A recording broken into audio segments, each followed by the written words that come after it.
Alright guys, it's Friday night. I want to touch on two different tickers real quick. Hopefully it's a 2-minute video just so you guys can enjoy this and pay attention. Both of these you can play. It's not financial advice, and I'm pretty sure both of them will play out in the way we have them drawn out. So BBIG is the first ticker, and it's clear as day this thing is playing through strategic cycles, and it's coming up to a point in one right now. A point in which this is the second time the cycle goes as high as it does. So essentially I do expect BBIG to scale back up to this trend line. In the options case, right, in the case you buy a call option, this would be 65% gain, and this would be multiplied by 10 because options are 10x leverage. Overall, this would be a pretty nasty gain. Now, what's annoying about this is that BBIG has 17.31 short interest and 4.37 days to cover, so every time it rips, you think, okay, shorts are getting scraped. They have to get out. And then you look at the second ticker that we're talking about, and this is SAVA, ticker symbol SAVA. This stock also is going through strategic cycles very easily. It drew these out in 5 minutes. It's so easy to find where the algorithm is taking these.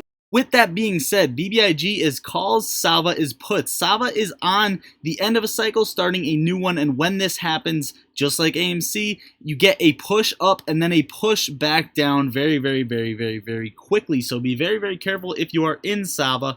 This isn't me spreading FUD. This is just me tracking my opinion on cycles. Now, what's annoying about SAVA as well is that this has a 33.69 short interest of free float, right? Short interest days to cover are 3.08 days to cover. Both of these stocks should squeeze as soon as they get pumped up to the upside. Now, with the S&P 500 doing this, I'm sure that they have more likelihood of doing so. However, it's just bothersome that in this market, the way loopholes have been created and the way market makers control everything, every single stock is kind of just prevented from actually having an insane squeeze the way it should squeeze. So I kind of wanted to bring up these two tickers in the sense that, okay, you have these two plays that you can play, and also just to bring up one underlying factor, and it's that until, you know, a CEO acts on something, lenders recall shares, or the SEC takes the thumb out of their ass, these plays will only be algorithmic plays for the time being, which is very sad. And essentially a solution to this, right, at least a very temporary solution, is to track the algos as best as you can and the best of your ability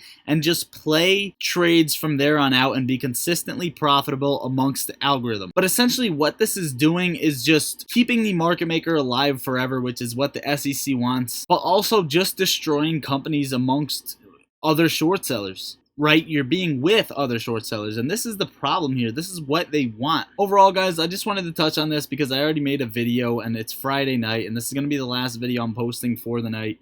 Saturday and Sunday, I'm sure I'll have more, and I'm sure I'll have more DD, but I wanted to touch on these two stocks right now. That is all I got. Love you all. Lottery stocks out.